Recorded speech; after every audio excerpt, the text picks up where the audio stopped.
Emily Elizabeth, and I'm the host of the What Fulfills You podcast, a show for and about individuals always seeking to be their best selves. On this show, we talk all about building the mindset, finding the right careers, creating meaningful relationships, and so much more. Welcome to the What Fulfills You podcast. Hello, friends. Happy Monday.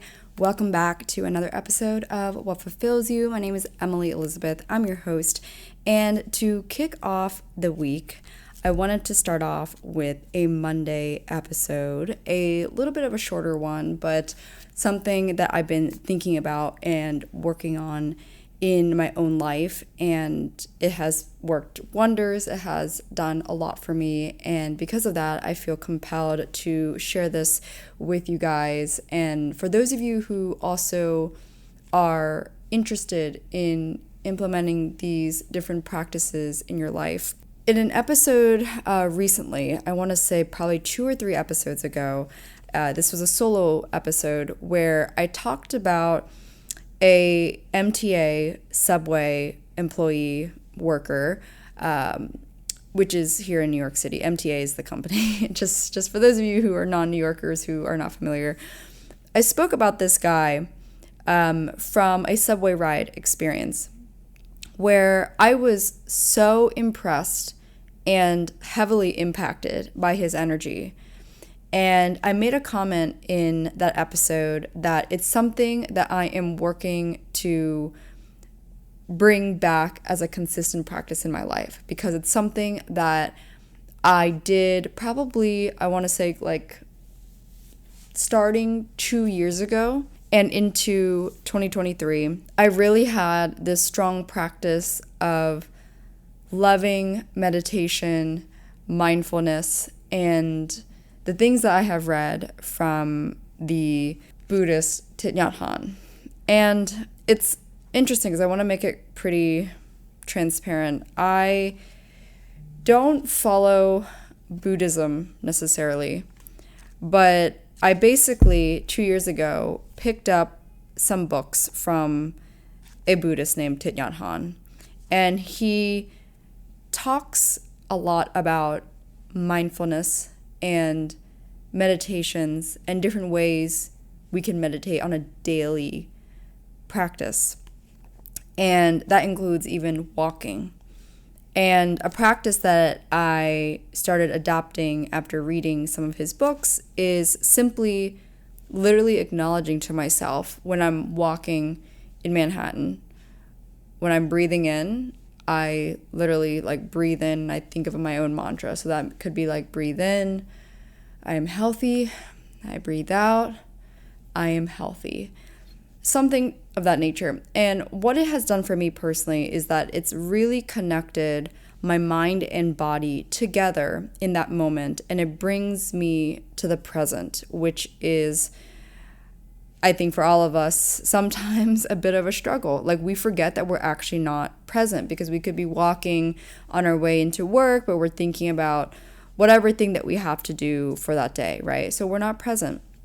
And so back to that subway worker, I remember that morning I was on the way back from tennis and his energy was just off the charts. And this is where the woo-woo in me comes out and talks. And I am genuinely not much of a woo-woo person in just being honest about that. And I have friends and friends of friends that are a little bit more into what we can call the woo-woo stuff, so to speak. But the one thing that I really do love and subscribe to is people's frequency, the wavelength they're on, the energy that they're exuding.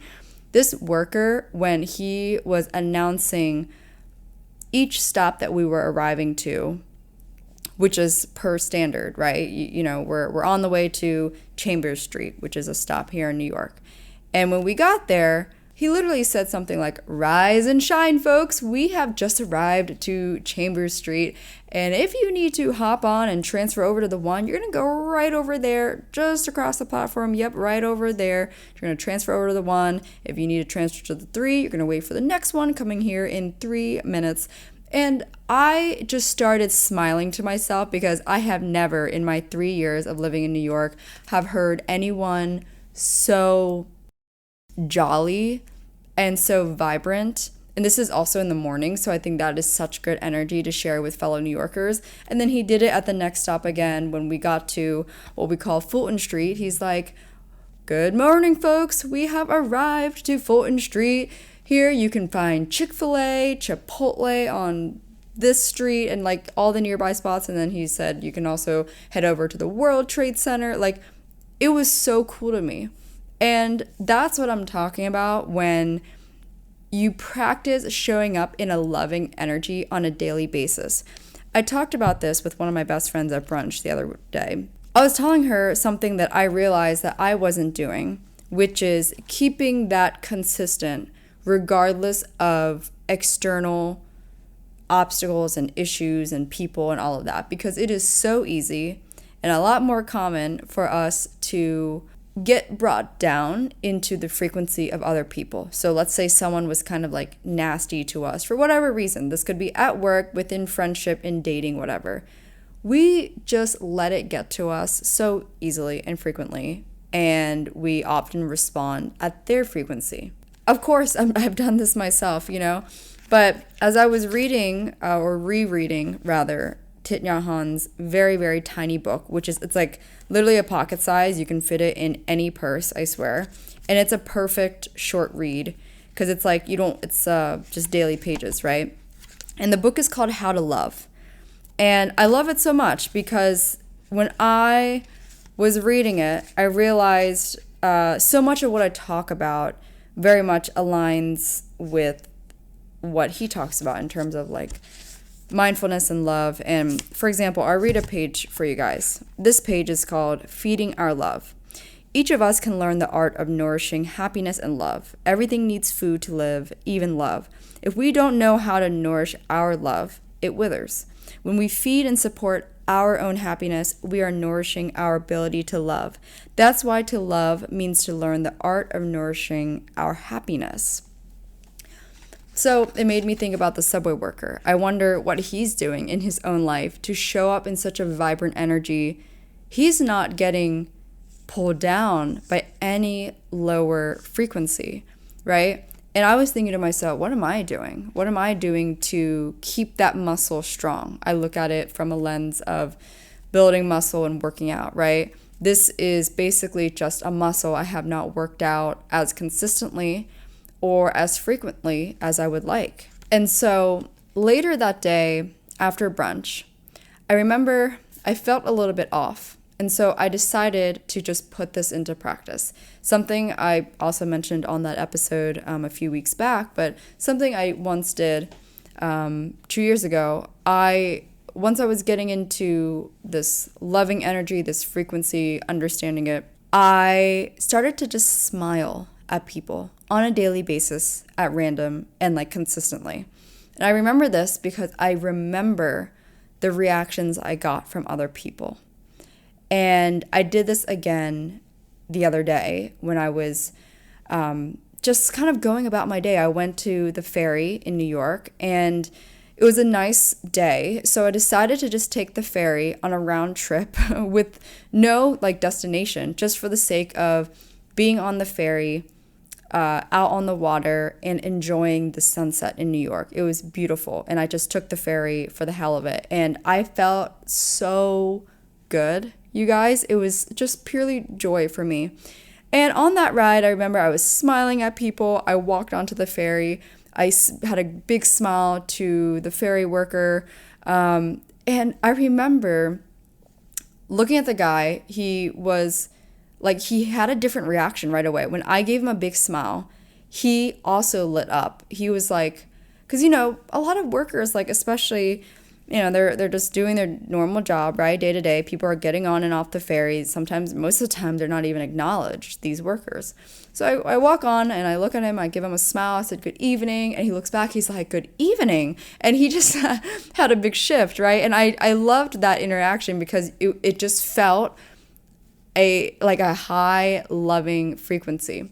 And then throughout the day, the same thing. When I got off the ferry, when I was walking home, I remember I was on this walking path and I walked by this lovely lady and she, looked at me and I looked at her and I had a very warm smile. And she had one of the warmest smiles in return I've ever had, I have to say. And I was like, I felt good from her just giving me a nice smile. And I loved that, right? It was all because I was like, you know what? I'm going to tap into this loving frequency. I'm just going to get there. I'm going to show up like this.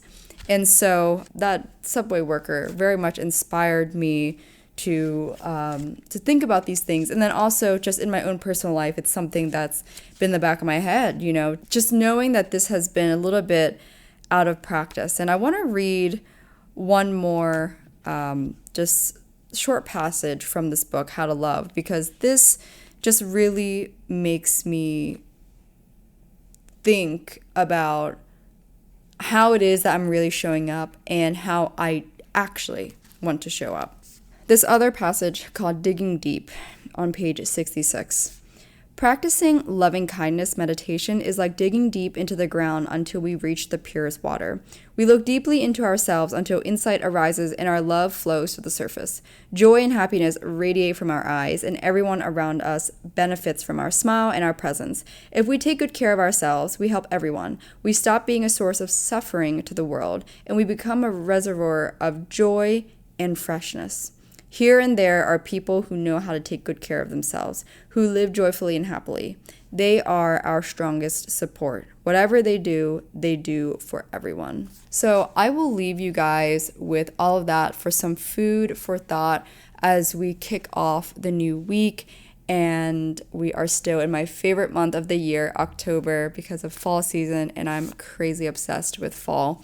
But I hope this little episode give you some insight and some thought-provoking questions for yourself. I would ask all of you to, number one, think of an example or model of someone that you personally know in your life that shows up in such a warm, loving energy that is so hard to deny and turn away from. If you think about golden retrievers or dogs, hopefully you guys love dogs, but a friendly, happy, loving dog, who can't just soak that energy in, right? That's something to think about. So when you have a model and an example of this, it's a little bit easier, in my opinion, to be like, okay, I can show up like that, right? So the second part to it is, what is your why? Why do you want to show up this way? What difference would it make for you? And also, how does it impact other people? And does that matter to you? Because for me, I love impacting other people's energy. I love being a positive contribution to my community and to my society. And for me, I know that if I, similar to the first passage I read, if I am radiating from my own happiness and my own joy, so by doing the things that fill me up, fill my cup, right? I talk about it all the time: skating, tennis, working out, spending time with the people and the girlfriends that mean a lot to me, and just people in general, spending time in New York, like all the things that bring me joy. I will be able to pull from that and show up in a more loving frequency because I have prioritized myself and filled my own cups to help other people feel and do the same, And I think it's awesome that we can really contribute to a collective energy one by one just by choosing to show up in a different way. It is always a choice, you guys. I know it is so difficult. Trust me, I am far from perfect in being able to do so, but I would say combining both my stoicism practice and my own mindfulness practice as well, that has helped me be more aware of how I can show up and where I can do better.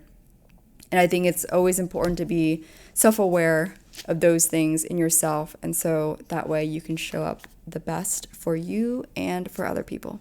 I hope you enjoyed this short Monday episode. If you did, please be sure to let me know. DM me on Instagram at Emily E. Duong or at What Fulfills You. If you're not already following the What Fulfills You page, please be sure to give us a follow. You'll be able to see all of the guest reels, more fun podcasts, info. And of course, all of the merch can be found at whatfulfillsyou.com. Enjoy 10% off with the code whatfulfillsyou10. The card game is perfect for cozy fall nights, fall picnics, for those of you who love just gathering with friends, and it is a great game for Thanksgiving and Friendsgiving. So definitely check that out, all at whatfulfillsyou.com. Thanks again for tuning in. I will chat with you all in the next one.